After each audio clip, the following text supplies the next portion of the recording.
saya ingat sebelum BRR bekerja di Aceh, saya datang ke penjara-penjara di mana tokoh-tokoh GAM ditahan.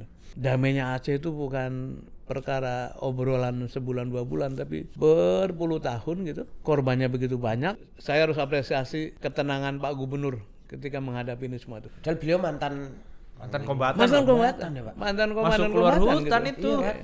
Tapi begitu menjadi pemimpin sipil, dia menunjukkan kesipilannya kan. Ketika mendengar ini, saya udah langsung berpikir ini reaksinya bakal ramai sekali karena kan kira-kira sebagian masyarakat Aceh itu masih menyimpan trauma konflik kan. Ini ketika persoalan ini tidak cepat presiden turun tangan kemarin, akan seperti apa menggelindingnya?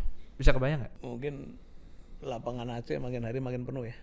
Dan saya khawatir sekali kemarin. Tapi yang paling penting itu kan ultimate decision maker-nya itu terus berusaha mengembalikan pada track gitu ya. Itu call kepada pasukannya, lu yang bener lah gitu ya.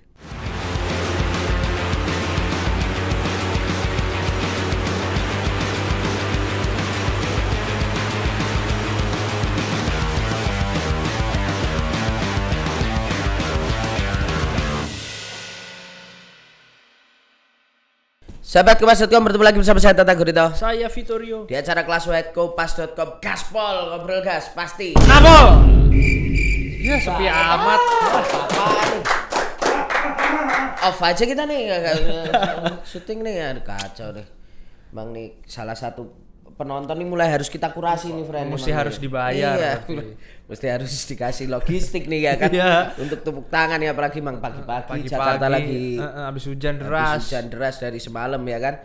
Tapi juga kita akan membahas walaupun memang kemarin sudah diputuskan sama istana ya, friend ya. Yes. Tapi sedikit banyak kita ingin membahas soal hujan yang datang dari Aceh dan Sumut. Oh, aduh, agak nggak nyambung sebenarnya. Hujan-hujatan. Hujan-hujatan.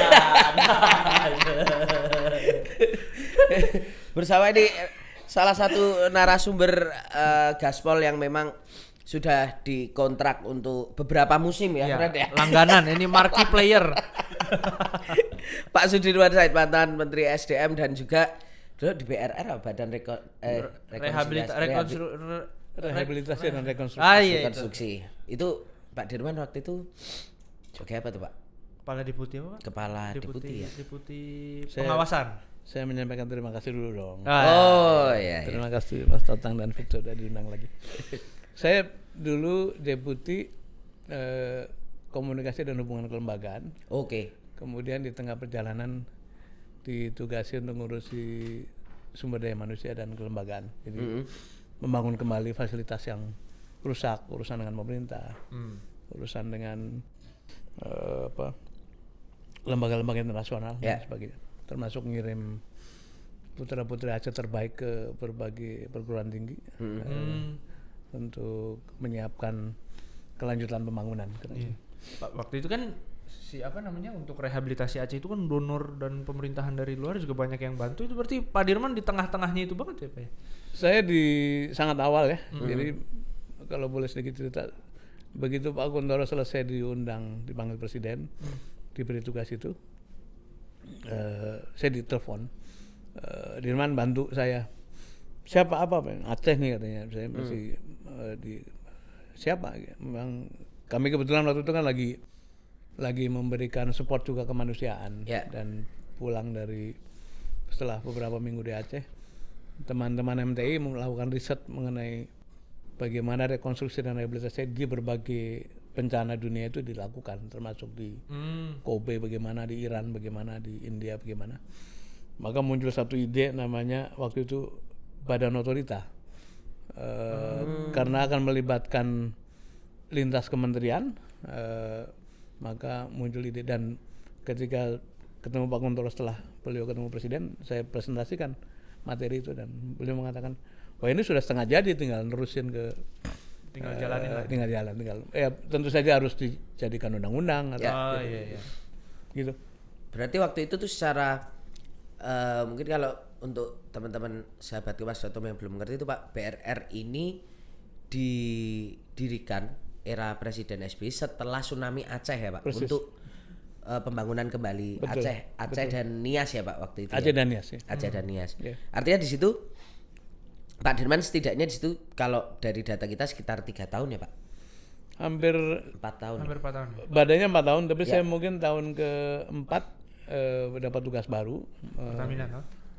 Sebelum Pertamina membantu Pertamina TNI melakukan penataan bisnis. Waktu itu kan ada undang-undang TNI yang mengharuskan TNI mesti menarik diri dari seluruh kegiatan bisnis. Ya. Nah, saya bagian dari itu. Bagian dari Kemudian akhirnya mengalir terus masuklah ke Pertamina. Ya pokoknya cowok panggilan lah. panggilan sana sini ya, Pak, Iya, ya. kalau panggil sana kalau panggil kita datang. Panggil gaspol ya. Ya. Pak Dirman, tapi dengan segala pengalaman yang meskipun terbilang singkat gitu 3 sampai 4 tahun di BRR Aceh itu, gimana reaksi Pak Dirman pas pertama kali denger nih Iya. kabar bahwa 4 pulau itu geser ke Sumatera Utara, walaupun sekarang udah dikembalikan ke Aceh gitu, Pak? BRR itu memang hanya 4 tahun ya, jadi tapi begini, saya ingat sebelum BRR bekerja di Aceh, saya datang ke penjara-penjara di mana tokoh-tokoh GAM ditahan. Pak Hasan Lampawe di Sukamiskin, Pak Ampunman di Sukamiskin, Pak Nazar di Lowokwaru segala macam, atas izin Pak Kuntoro untuk Kulonubun bahwa kita akan ditugasi membangun kembali Aceh. Mohon dukungan dari tokoh-tokoh GAM yang waktu itu proses damai sedang berlangsung, jadi belum settle. Jadi dari pertemuan itu dan juga dari diskusi sama teman-teman aktivis yang selama ini tergabung dalam berbagai komunitas di Aceh, memang nuansa rekonstruksi itu tidak bisa dilepaskan dari nuansa konflik gitu. Karena kita bekerja di tengah suasana konflik yang belum selesai, pasti ada ketegangan-ketegangan. Jadi sebelum cerita ke rekonstruksinya, saya bawa catatan ya, betapa ongkos damai itu luar biasa besar. Misalnya kalau kita bicara konflik bersenjata dari tahun 76 itu korbannya 15-30 ribu orang tewas dan sebagian besar adalah masyarakat sipil kan. Kemudian ada prajurit TNI yang juga tewas jadi korban, kemudian hampir 2.000 orang hilang tidak pernah kembali. 3.400 kasus-kasus kekerasan yang dicatat oleh Komnas HAM dan lebih dari 100.000 orang mengungsi akibat konflik, terutama setelah operasi militer besar-besaran tahun 2003. Ini nuansa itu terus menyelimuti sampai terjadi tsunami itu. Bahkan kalau bicara ekonomi, kerugiannya luar biasa. Ini studinya World Bank nih. 104 triliun kerugian akibat konflik yang berkepanjangan itu, yang menyebabkan sektor-sektor fundamental nggak tumbuh, pertanian, perdagangan segala macam. Nah, sekarang masuk ke rekonstruksi ya. Pak Kuntoro ini selalu menyebut dirinya, saya ini bukan politisi, tetapi orang sangat paham aspek politik gitu. Karena itu ketika kita masuk ke sana, beliau mengatakan kita harus engage seluas mungkin dengan seluruh elemen masyarakat, baik dari kalangan yang pro NKRI waktu itu maupun yang pro GAM. Dan Anda bayangkan suasana yang begitu dahsyat, ratusan ribu orang meninggal, ratusan kilometer pantai itu habis karena tsunami. Tidak ada support system, tidak ada tukang, tidak ada kontraktor, tidak ada toko bangunan. Nah, kita masih membangun kembali Aceh yang porak-poranda gitu. Oke. Jadi memang yang muncul adalah, saya menyebutnya festival ketulusan gitu. Festival ketulusan waktu itu, Pak. Jadi seluruh pihak itu seperti berpikir sudah lupakanlah konflik, mari kita fokus pada pembangunan kembali Aceh. Misalnya tadi ketika saya bertemu dengan tokoh-tokoh GAM, mereka ini kan sebetulnya sudah merasa menderita cukup lama. Tapi ketika kita bilang kami Kulonubun mau masuk ke Aceh, itu semangatnya luar biasa. Ayo kita dukung gitu ya. Atau mungkin Anda pernah dengar kisah Panglima Sutarto yang di DPR ya. Panglima TNI waktu itu kan dikritik tuh. Kenapa wilayah konflik kemudian kok Anda membuka masuknya tentara asing ketika menolong korban? Beliau mengatakan begini, saya lebih baik dituduh tidak nasionalis karena memang dikatakan Anda tidak nasionalis. Daripada, jadi saya lebih baik dituduh tidak nasionalis daripada membiarkan korban yang masih hidup tidak tertolong. atau korban yang tersisih di hutan-hutan karena tsunami tidak ditolong gitu. Kemudian dia mengatakan memang saya buka tentara-tentara asing masuk untuk menolong mereka. Bahkan satu kapal induk yang sedang dalam perjalanan pulang ke Amerika itu berhasil beliau yakinkan untuk belok. Akhirnya membantu mendirikan rumah sakit di tengah laut, rumah sakit terapung gitu. Coba bayangkan seorang panglima TNI yang bertahun-tahun memimpin pertempuran dengan GAM, tapi ketika terjadi tsunami mengatakan kemanusiaan adalah hukum tertinggi dan fokus kita adalah menolong korban. Respect banget sih. Ya. Dan beliau katakan saya sudah perintahkan seluruh prajurit saya untuk meninggalkan senjata, diganti dengan skop, dengan cangkul, dengan linggis, dengan tongkat untuk mencari dan membantu korban. Nah sementara tentu saja pemimpin kita Pak SBY Presiden, Pak JK Wakil Presiden, termasuk tokoh-tokoh GAM di Swedia yang sudah lama bermukim di sana. Ada itu ya. Itu begitu dikasih pesan bahwa mari kita tata urusan perdamaian, responnya sangat positif. Itu yang harus dipahami sebagai suasana historis. Mengapa saya sebut damainya Aceh itu bukan perkara obrolan sebulan 2 bulan, tapi berpuluh tahun gitu. Korbannya begitu banyak.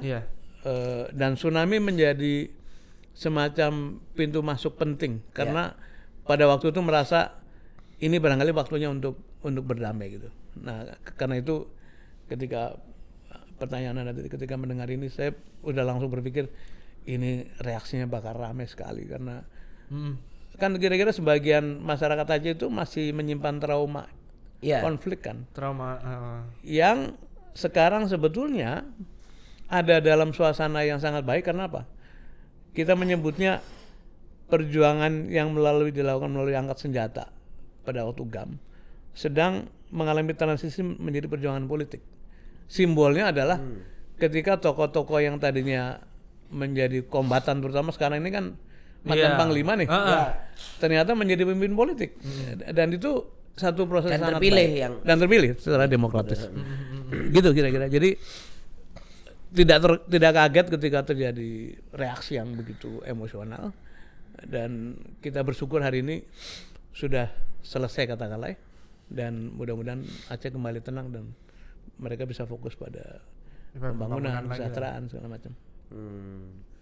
Nah, tapi Pak Dirwan sendiri kadang ada sisi ini nggak sih Pak, ketika kemarin kemudian konfliknya terjadi seolah-olah kayak kok misalnya gini Pak, artinya dengan tadi yang diceritain Pak Dirwan tuh kayaknya berat banget tuh Pak. Ini proses rekonsiliasi nanyanya gitu. susah nih ya. Memilih kata yang tepat. Iya Pak, proses rekonsiliasinya berat. Tapi tiba-tiba ketika kemudian 4 pulau ini diputuskan di awal gitu ya, Sumut tuh seolah-olah kayak ya menteri-menteri kita tuh melupakan proses-proses ini gitu, kayak amnesia gitu Pak sama situasi sejarah ini gitu. Saya nggak ingin berpendapat mengenai para menteri yang sedang mendapat amanah karena saya pernah di sana ya. Tapi gini, idealnya itu siapapun pemimpin di level strategis itu adalah pribadi-pribadi yang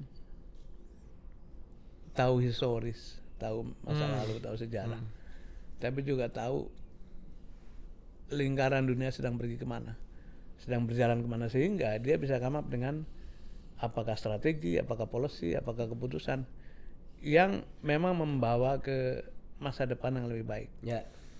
Nah ketika kita mengambil keputusan, menurut saya strategis sekali, tapi melupakan aspek historis, saya menyebutnya proses damai itu bukan hanya historis tapi heroik ya. Heroik dari semua sisi. Saya tadi belum menyebut sumbangan dunia internasional ya. Baik untuk penyelesaian konflik maupun untuk rekonstruksi. Gitu. Kita mungkin APBN kita hanya 1/5 dari seluruh yang dibutuhkan. Selebihnya adalah bantuan. Baik grant maupun loan dari lembaga internasional. Jadi kalau aset yang begitu tinggi harganya bernama damai itu, yang pengorbanannya tadi begitu besar, kemudian ditukar dengan kepentingan teknis jangka pendek, apalagi alasannya kan harus memasukkan dalam daftar Ya, UN itu sesuatu yang teknis banget. urgennya tuh bisa ditunda. Tapi juga apalagi kalau didengar ada kepentingan ekonomi di balik itu. Menurut saya itu terlalu murah tukarannya gitu. Sementara ongkosnya adalah perdamaian, persatuan, keutuhan negara gitu. Dan nyawa yang sudah jatuh berapa puluh tahun itu kan. Persis. Pak Dirman, tapi sebelum kita lebih jauh itu, tapi masalah wilayah administratif itu sepenting apa atau sesensitif apa untuk masyarakat Aceh dan juga untuk stabilitas politik Indonesia? Maksudnya wilayah Aceh itu pengakuan kedaulatannya, administratifnya sejauh apa pentingnya untuk Aceh dan stabilitas politik kita sendiri gitu? Dalam banyak regulasi kan sebetulnya jarang sekali melakukan kesepakatan atau ngatur sesuatu langsung ngukur dulu kan. Ya. Biasanya merefer pada historical file kan. Kita mengacu perbatasan Sumatera Utara dan Aceh menurut kesepakatan kapan atau menurut undang-undang kapan itu sudah ada. Jadi dan mereka hanya berpegang itu, nggak pengen yang aneh-aneh. Tetapi satu wilayah yang sudah didiami, dipasang tugu di sana, walaupun dikatakan sebagian pulau tidak berpenghuni. Tapi katanya pemilu kemarin kan ada caleg dari situ gitu. Itu artinya itu artinya secara de jure memang secara de jure emang wilayahnya Aceh. Diakui secara Aceh secara selama ini. Tapi mungkin yang muncul adalah seperti mengentengkan masalah. Tiba-tiba dikatakan sudah diputuskan begini. Ada dua kesalahan fundamental tuh kalau ini kita bukan mau lagi mengaduk-aduk yang sudah settle. Yang pertama kita syukuri sudah selesai. Yang kedua kita belajar supaya nggak terulang. Tapi pada waktu diambil keputusan ada dua masalah fundamental. Satu, batas wilayah itu kan ditentukan oleh undang-undang. Betul. Tapi kok ngoreksinya pakai keputusan presiden. Menteri. Menteri, iya. Mendagri kan itu. Keputusan Mendagri. Itu kekeliruan tuh. Kekeliruan kedua, Undang-Undang Aceh mengatakan apapun keputusan yang berkaitan sama Aceh yang akan diambil oleh pemerintah pusat wajib berkonsultasi dahulu dengan pemerintah Aceh. Karena dia daerah khusus kan, betul. Daerah khusus. Dan kalau Anda lihat undang-undangnya itu betul-betul Aceh diberikan kewenangan, diberikan otonomi yang sangat luas, yang itu menjadi konsesi mengapa akhirnya damai. Iya, benar. Jadi ketika keputusan pemerintah pusat kemudian diambil sepihak tanpa berkonsultasi, itu satu kekeliruan juga gitu. Dan saya cek ke beberapa sumber termasuk bertanya kepada Pak Gubernur apakah ada konsultasi, tidak ada kan. Jadi kepada ketua DPRA juga tidak ada. Jadi memang dua itu ada kekeliruan fundamental dalam tata cara memutuskan maupun dalam landasan yang tadi saya sebut, landasan historis yang ada gitu. Kalau misalnya ada kepentingan, misalnya katakanlah mendaftarkan secara administratif, kenapa enggak? Ya udah masukin Aceh aja kan, gampangnya gitu aja. Iya kan, Pak? PBB tidak mengharuskan harus ke utara gitu. atau enggak. Yang penting mana administrasi nerima lo kan aja gitu ya. kan. Iya. Ya udah biar enggak ada konflik, udah tahu dengan historinya selama ini bagaimana. Ya kasih Aceh aja gitu. Tapi kan dengan situasi hari ini kan membuat orang, ya walaupun Pak Prabowo sekali lagi sudah memutuskan gitu ya. Walaupun akhirnya apa-apa Pak Prabowo gitu ya. Sampai harus ribut dulu gitu kan. Itu kan, tapi kan kayak yang di Zoom-nya juga Pak Prabowo tinggal ya udah kalau emang udah di ini ya udah gitu. Biar kasih ke masyarakat biar nggak ribut. Iya, seolah-olah kayaknya dongkol juga. Iya. Gua lagi. Iya, kayak Pak Prabowo juga kenapa harus saya lagi nih kan gitu kan. kan? Nah, agak ada sensitivitas itu gitu loh Pak. Tapi yang pengen aku tahu, memang empat pulau ini memang punya ini Pak, kan soal kandungan sumber daya alam ya yang sempat disampaikan Gubernur Aceh. Dibicarakan oleh banyak orang begitu ya. Tapi ya saya pernah ngurus di sektor itu. Sebenarnya kan wilayah tambang, wilayah sumber daya alam baik itu emas, minyak, gas dan sebagainya itu kan diamnya di yang namanya cekungan. Satu wilayah yang enggak kotak-kotak kan. Secara teoritis bisa aja di situ ada. Dan ada suatu berita bahwa satu perusahaan minyak pernah dapat konsesi untuk melakukan eksplorasi.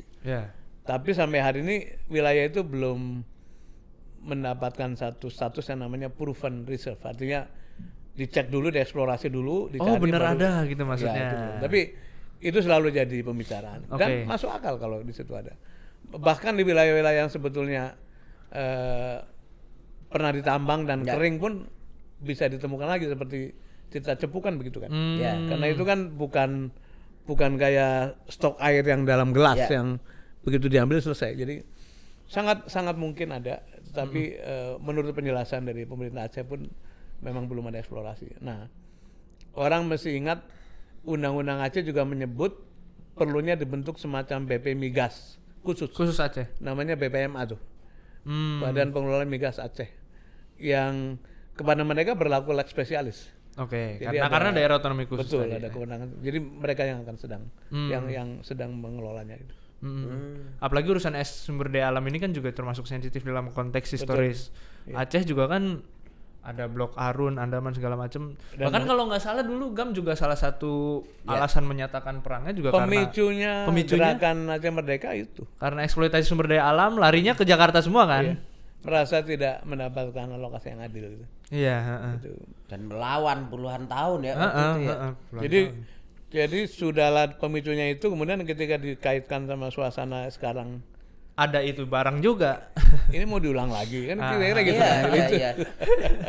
Ya nggak apa-apa juga kita mikir mungkin kayak gitu. Entah juga mutusin masalah gitu juga cuman sekedarnya gitu kan seolah Dadang maaf Pak itu. Ini galak banget sama Iya. sama rejim ini Pak Tatang Nggak, yang ini. untuk urusan ini kayak agak emosi gua ini. ini bukan politik, ini kemanusiaan. Iya, iya, Pak. kemanusiaan. Ya elah, ini konflik lagi bisa jadi Konflik gitu lagi. loh, Fred. Kok kayak nggak belajar dari sejarah gitu ya? Iya kan ya. Lalu mau tanya apa tuh? Yang soal tadi tuh, Blok Arun tuh. Iya, sebetulnya maksudnya sejauh mana gitu ini membuat persoalan semakin buruk. Apakah dulu Pak Dirman ketika di BRR atau mungkin terjun di Aceh juga udah ada bayangan bahwa kemungkinan Aceh dan Jakarta ini bisa bergesekan lagi, berkonflik lagi karena persoalan sumber daya alam gitu Pak Dirman? Sebetulnya kalau lihat poin-poin perjanjian Helsinki ya, yang belakangan dituangkan dalam undang-undang kan, itu satu kompromi yang sangat maju. Artinya apa? Pemerintah Acehnya atau masyarakat Aceh mendapatkan cukup baik, Ya. tapi pemerintah Indonesia cukup luas memberikan keleluasaan. Jadi kalau itu dikelola dengan baik, itu luar biasa sebenarnya. Misalnya begini, saya harus apresiasi ketenangan Pak Gubernur ketika menghadapi ini semua tuh. Asli, iya sih. Ya kan? Ya. Iya, Bicaranya Kalem, soft, bicara kalem, nggak nantangin orang, Iya. udah nggak usah ribut, itu punya kita. menenangkan Iya. gitu. Dan beliau mantan Kombatan. Mantan kombatan kombatan, ya, Pak. mantan Masuk komandan keluar kombatan hutan gitu. itu. Iya kan? Heeh. Tapi begitu menjadi pemimpin sipil, dia menunjukkan kesipilannya kan. Iya, iya. Nah ketika menghadapi masalah itu, beliau mengatakan kita mesti kembali pada NKRI. Dan tadi kalau kembali pada poin Anda itu, ya menyadari bahwa sebetulnya apa-apa yang dituntut oleh masyarakat Aceh sudah secara maksimal diakomodasi oleh pemerintah Indonesia gitu. Iya. Jadi tinggal ini waktunya bagi mereka untuk ngurus diri sendiri, Ya. menyatukan kembali bibit-bibit perpecahan yang selama ini muncul kan. Kan bayangin selama puluhan tahun tuh masyarakat Aceh saling curiga apakah ini ikut NKRI atau ikut membela GAM itu. Ya. Sekarang pelan-pelan sudah dinetralisir. Ada ilustrasi yang menarik nih. Pada waktu kami mulai kerja di Aceh, kan itu mulai bekerja kira-kira tsunami bulan Desember 2004. Kami mulai kerja di lapangan April sebagai BRR. Agustus tanda tangan perjanjian damai. Iya, Helsinki itu. Anda bayangkan nggak cara anak-anak kecil di Aceh itu merayakan perdamaian itu? Dia manggul senjata, bedil-bedilan mainan itu, dengan bangga gitu, yang bentuknya AK-47 gitu-gitu.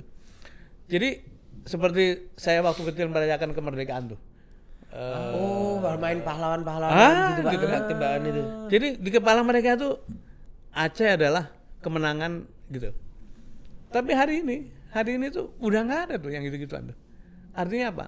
memori masyarakat sudah mulai masuk kepada urusan pendidikan, kesehatan, ekonomi segala macam. Oh, tidak lagi perang, tidak lagi konflik gitu kan, Pak? Persis. Dan itu progres yang bagus maksudnya. Sangat bagus. Nah karena itu transisi kepemimpinan yang menuju kepada civilian government, democratic government itu harus dijaga baik-baik. Ini satu aset yang sangat baik. Lebih dari itu, coba bayangkan kalau konflik Aceh itu tidak selesai dengan baik, kemudian muncul tuntutan hal yang sama dari berbagai daerah. Itu seperti apa tuh? Jadi ini aspeknya bukan soal 40, Pak. Tapi aspek menjaga keutuhan Republik dengan cara jangan mengorek-ngorek luka lama, jangan memancing hal yang tidak perlu gitu. Ya. Nah, keutuhan Republik jangan mengorek-ngorek gitu loh, Fred. Karena itu walaupun sudah selesai, meskipun nanti kita punya catatan nanti kita bahas. Ya. Jadikan ini pelajaran, jangan sampai hal seperti ini terulang lagi.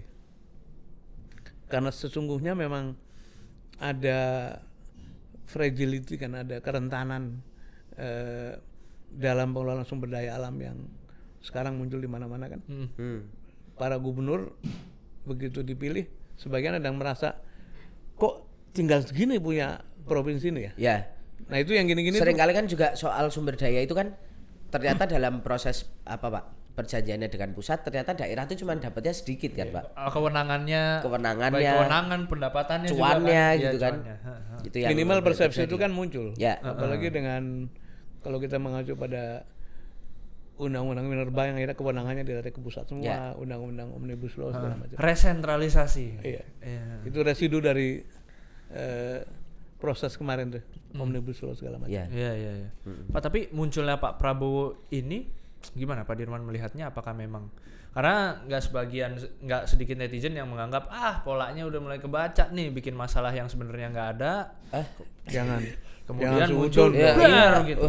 Kok jadi Pak Prabowo nya kan menterinya, Pren. Prabowo kan itu hadir menyelesaikan masalah. Luar biasa. Pemimpin yang solutif itu. Saya nggak mau suujon ya, tapi saya teringat obrolan dengan almarhum Dr. Ignas Leden mengutip nasihatnya Pak Franseda. Beliau bilang begini katanya. Kata Pak Franseda itu, seorang menteri itu punya 3 peran. Nomor 1 perannya sebagai pembantu presiden, udah pastilah. Karena itu tindakannya, ucapannya, pandangannya, polisinya nggak boleh bertentangan dengan apa yang dipikirkan presiden kan. Yang kedua dia juga pemimpin, penanggung jawab sektor. Saya dulu memimpin sektor energi, jadi saya sepenuhnya bertanggung jawab atas apa-apa yang terjadi di situ, dan saya mesti punya visi di bidang itu, mesti punya rencana yang baik, mesti punya kompetensi yang baik di bidang itu. Nah yang ketiga kata Pak Frans itu dikutip oleh almarhum Ignas Leden, menteri juga seorang tokoh masyarakat gitu. Artinya apa? Tokoh masyarakat itu tuh seluruh ucapannya, tindakannya, berpakaiannya, berkendaraannya itu jadi cermin, jadi contoh gitu. Jadi tidak boleh seorang menteri itu mentang-mentang punya kekuasaan berlaku sembarangan.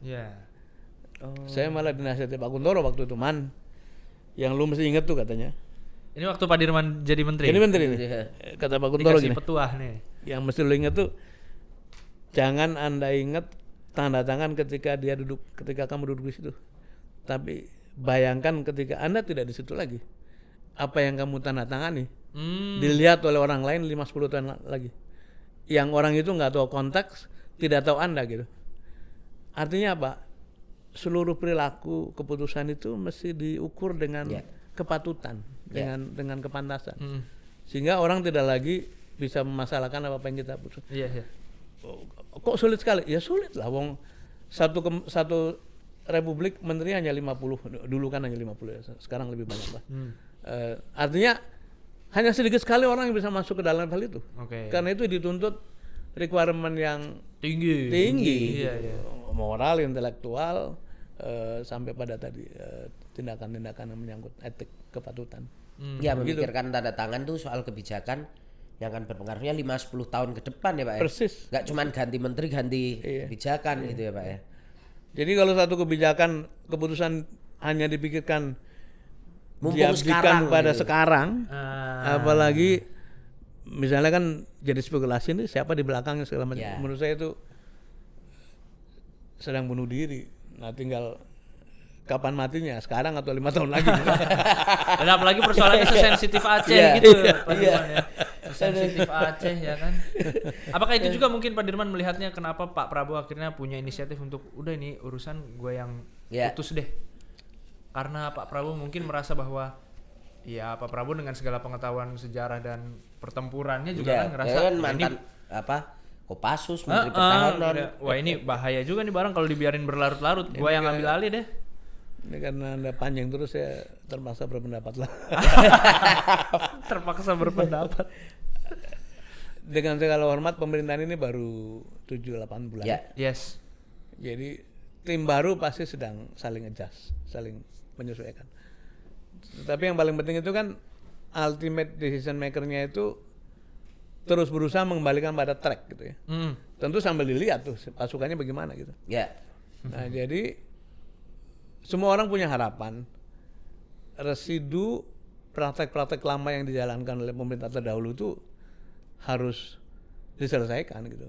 Dan memang orang menunggu kapan ya Pak Prabowo itu betul-betul bisa menata ulang timnya sehingga betul-betul isinya orang-orang yang sejalan, satu pikiran dan betul-betul kan sering diulang tuh.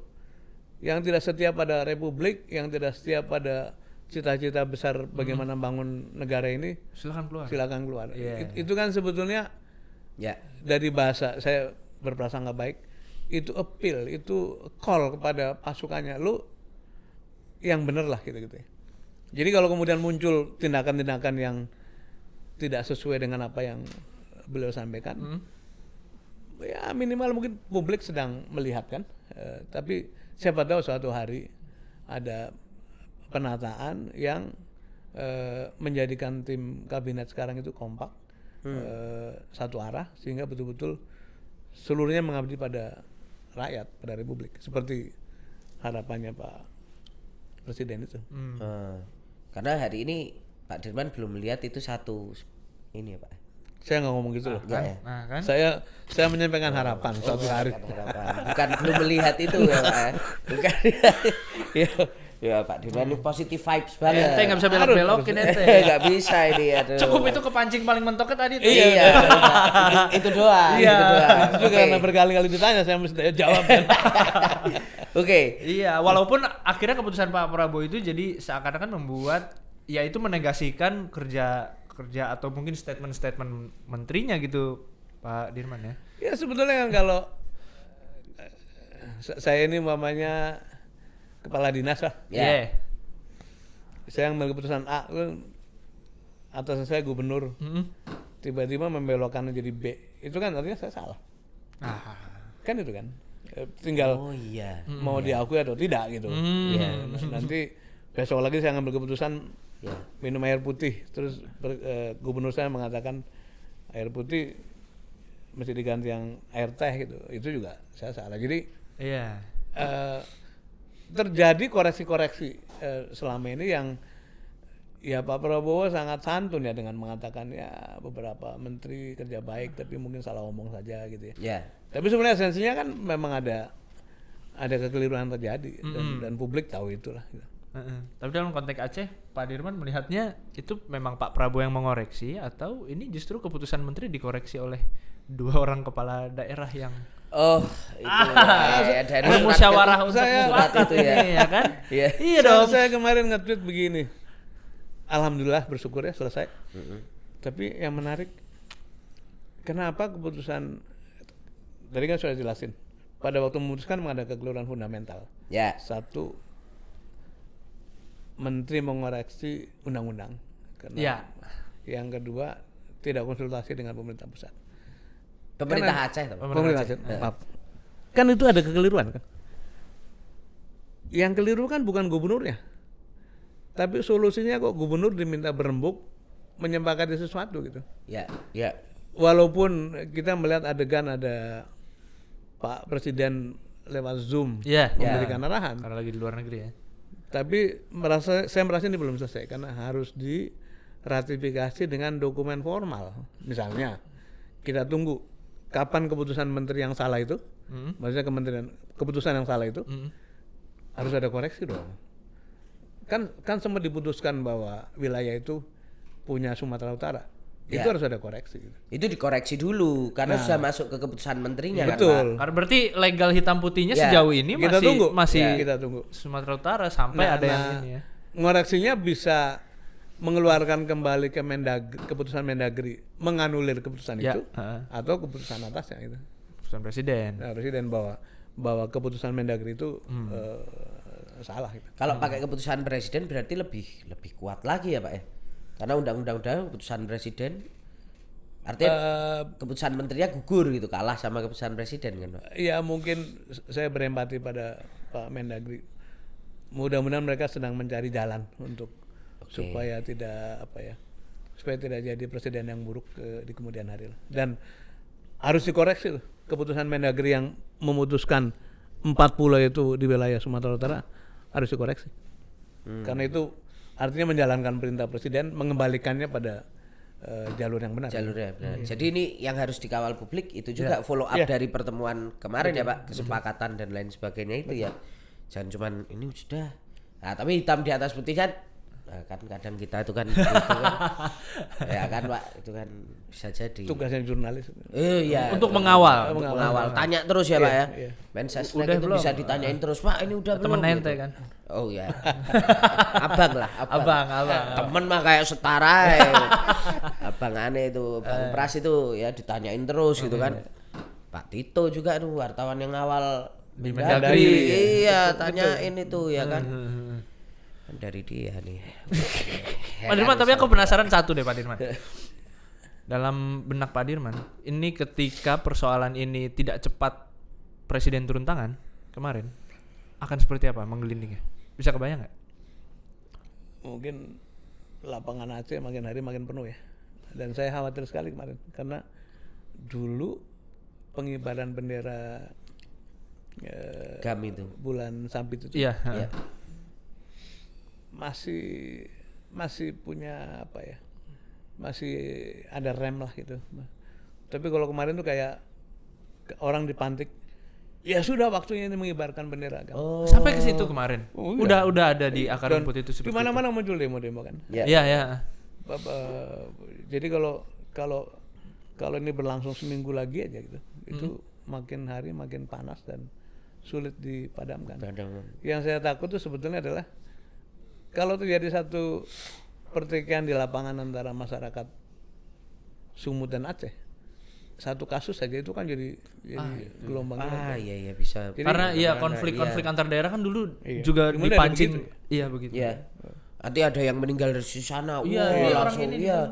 Apalagi gini, kalau dulu sebelum ada medsos itu kan sesuatu bisa dilokalisir sampai Kompas atau media nasional memuatnya kan. Iya. Sekarang real time kejadian di situ broadcast ke seluruh Indonesia gitu. Jadi dampaknya sebenarnya lebih berisiko. Jadi dan dalam waktu yang semakin cepat karena informasi harusnya cepat banget kan Pak. Sebetulnya pemerintah cukup bijak lah dengan menempuh risiko soal reputasi segala macam, tetap diputuskan udah kembalikan itu. Menurut saya patut diapresiasi gitu. Itu patut diapresiasi Pak. Bisa risiko maksudnya apa tadi Pak? Kan orang bikin salah, menyadari salah, terus koreksi kan patut diapresiasi dong. Oh iya walaupun mungkin udah banyak ujatan apa gitu ya. Itu tidak gampang untuk mengatakan keputusan kemarin salah gitu. Walaupun tadi mungkin karena face saving mechanism menyelamatkan muka. Menyelamatkan muka. Caranya begitu, oke gitu. Karena ada orang yang juga, ya bukan orang, mungkin pemerintahan yang juga mungkin enggan mengakui gitu karena Terus takut aja, mukanya tercoreng kan. Betul. Tapi ya mungkin Pak Prabowo nyadar juga harganya bisa gawat juga. Gawat, bisa pertumpahan darah lagi tuh. Makanya kemarin kan ketika di preskon itu kan disampaikan bahwa ini 2 provinsi yang saling berdekatan, apa ekonominya juga saling bantu dan lain sebagainya, jangan sampai malah terjadi singgungan di situ kan. Sampaikan Mensesnek gitu kan.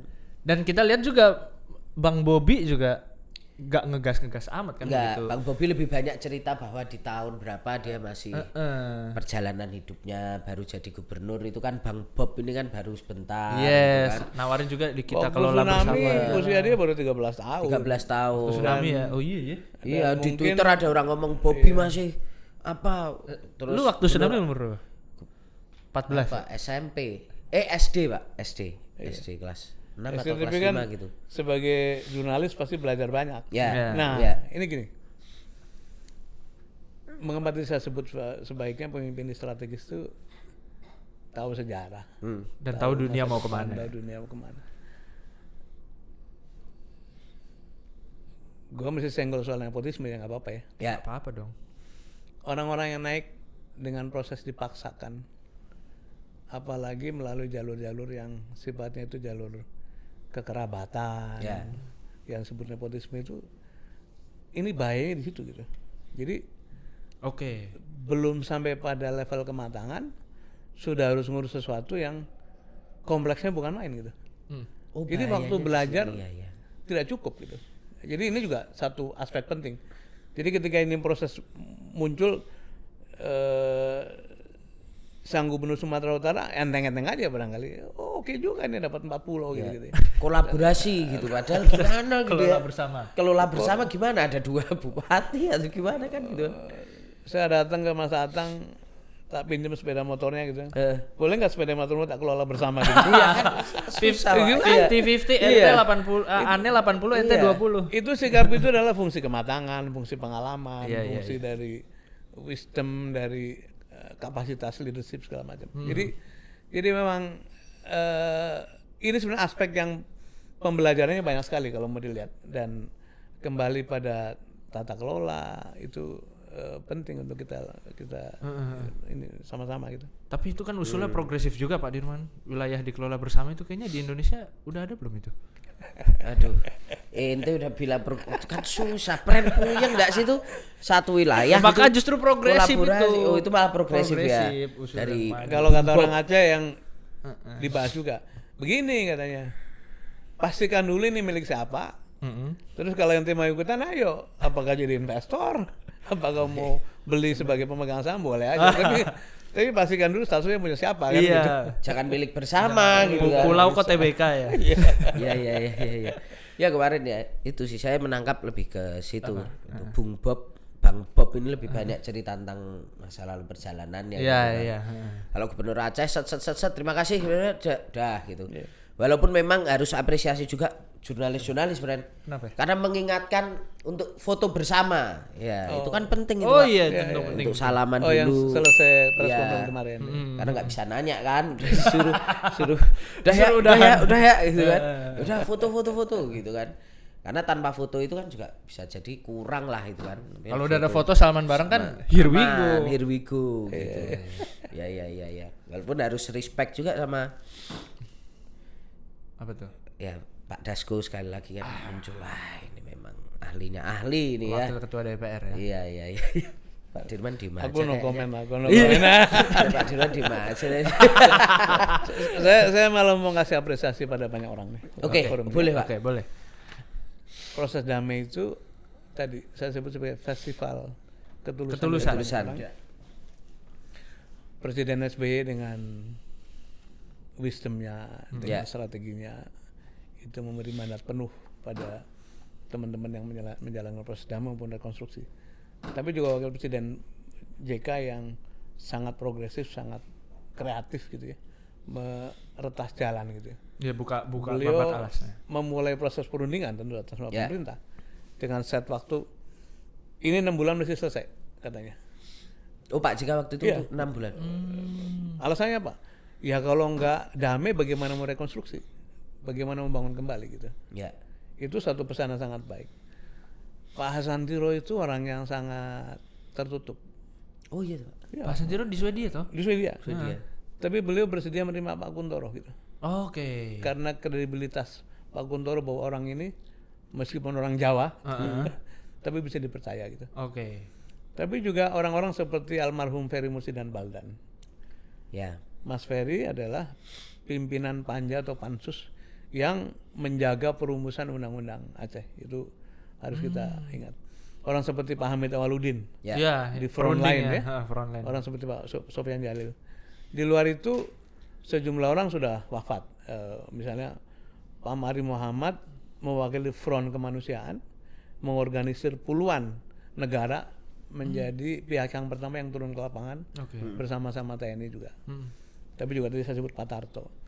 Jadi, nah di sisi Aceh ada orang seperti Pak Gubernur ketika itu, pejabat gubernur Pak Mustafa Abu Bakar ya, itu sangat bijaksana sehingga menjadi fasilitator. Tapi juga ada Pak Wali Kota Banda Aceh, Pak Mawardi sudah meninggal, yang ketika BRI datang itu menyediakan kantornya sebagai kantor sementara BRI. Jadi sungguh banyak sekali orang-orang yang berkontribusi pada proses rekonstruksi yang akhirnya menuju pada perdamaian. Dan karena sebelum itu kan semua usaha-usaha perdamaian sudah dilakukan. Tetapi kelihatannya tsunami ini menjadi semacam pengetuk kesadaran bersama bahwa tanpa perdamaian Aceh tidak mungkin bisa dibangun kembali. Jadi sekali lagi kita apresiasi pada tokoh-tokoh itu dengan semua kontribusinya, dan tokoh-tokoh itu pasti, mungkin sebagian belum saya sebutkan, pasti penuh dengan pikiran-pikiran ke depan. Karena itu pelajaran dari proses yang kemarin itu, jangan disederhanakan dong. Lihat segala sesuatu dengan aspek historisnya, aspek masa depannya, aspek strategisnya, baru mungkin polisi diambil. Siap. Oke, itu luar biasa tadi pesan dari Pak Dirman Brand. Kayaknya udah cukup nih. Betul. Untuk Pokoknya membicarakan Aceh nih. Apalagi soal-soal ini mesti pejabat yang paling kompeten lah. Yang paling Karena kompeten. kalau ibarat jalan di Jakarta ini nggak bisa sopir baru belajar mengemudi tiba-tiba masuk Ciledug, ke Jakarta. TP Simatupang. Apalagi supir-supir Cakung dari Cilincing. berat banget. Supir-supir dari sekitar Jawa Tengah itu masih baru belajar tuh, bahaya itu ke Jakarta. Udah langsung panik itu kan, ya kan? Ada alasan kan, dia spesifik banget tuh Jawa Tengah bilangnya. Nah, ya bisa lagi gitu kan, nggak tahu. Karena saya pernah maju di Jateng. Iya kan, Jateng pernah maju. Apalagi kalau kayaknya ini udah sopir lama kok masih di Jakarta, kaget. Terakhir itu Pak Dirman ya. Saya tidak ikut-ikut. gitu. Baik, gitu sahabat Kompas .com, semoga bisa mengambil pencerahan, dan juga siapapun yang nonton ya, mohon maaf jika ada canda-canda sedikit ya, namanya ini agak jengkel sedikit ya. Tapi kan yang penting sampaikan dengan santun seperti gaya Pak Sudirman tadi ya. Mantap. Jago banget ngepotnya. Jago banget Pak. Thank you Vito, thank you. Thank you Pak Dirman. Terima kasih banyak ya. Pak Dirman, nanti bertemu lagi, jangan lupa dengan kontrak berapa musim dengan Gaspol ini. Siap. Semoga bisa. Tapi saya belum lihat ada logo sponsor, jadi agak kurang menarik lagi. Agak kurang menarik Pak ini ya. Nanti mungkin bisa tolong ditarik untuk koleganya. Halus. Oke, gitu. Sahabat Kompas, terima kasih banyak. Saya Tata Gurito. Saya Vittorio. Tetap ngegas dan tetap double. Kita ketemu lagi. See ya.